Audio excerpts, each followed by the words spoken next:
Russian President Putin remarked on Tuesday that African nations will always remember the dark chapter of Western colonial oppression when European powers trafficked children from the continent, putting them on display in cages.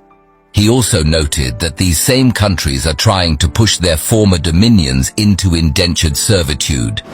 Speaking at the plenary session of the Eastern Economic Forum in Vladivostok, Putin said he was sure it would not be too difficult for Russia to restore close relations with Africa to the level of the Soviet era when Moscow provided the continent with ample economic aid. The Russian leader argued that African countries remember Moscow's help in the struggle for independence and that Moscow had never acted as a colonizer. Our cooperation has always been based on either mutual grounds or the desire to help, he said. However, Putin noted that these countries remember not only Soviet aid, but also Western ruthlessness.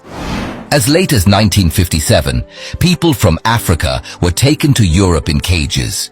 You can't watch that without tears. Children sitting in cages, displayed for everyone to see, Putin recalled. No one in Africa will ever forget it. The Russian president said the West has not abandoned its subjugation attempts.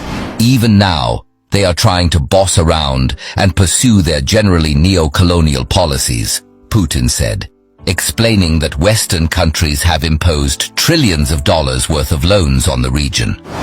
The West has concocted a credit system with African countries which, by definition, does not allow them to pay back their loans. These are not credit relations. This is some kind of punitive indemnity, he added.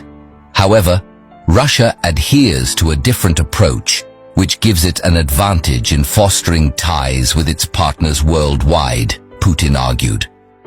On the other hand, Brazilian President Lula da Silva goes on an executive rant about the International Criminal Court, ICC, and says he doesn't understand why Brazil signed up for ICC's jurisdiction.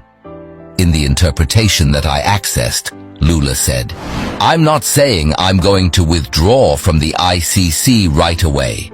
I didn't even know such a court existed. But I want to know why the US didn't sign the agreement, why India didn't sign the agreement, why China didn't sign the agreement, why Russia didn't sign the agreement but Brazil did.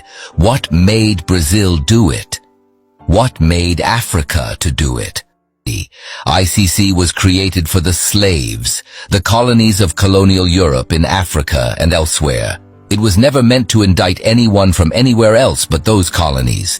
It was created as a scaremongering institution to scare African politicians who can challenge the pillaging of our Commonwealth by countries like France and their European friends.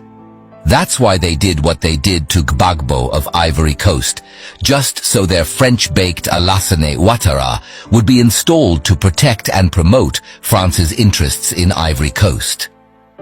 ICC hasn't seen or heard of the evils of France and colonial Europe on the continent of Africa, I guess. ICC doesn't function when African puppets of colonial Europe kill, maim, steal and loot the treasury dry on behalf of the colonials. They look the other way as these killer, corrupt politicians and their families are given red carpet reception in Europe with blood-stained shoes. They only swing into action whenever the colonials tell them to. Whenever the interests of the colonial forces are threatened, that's ICC for you.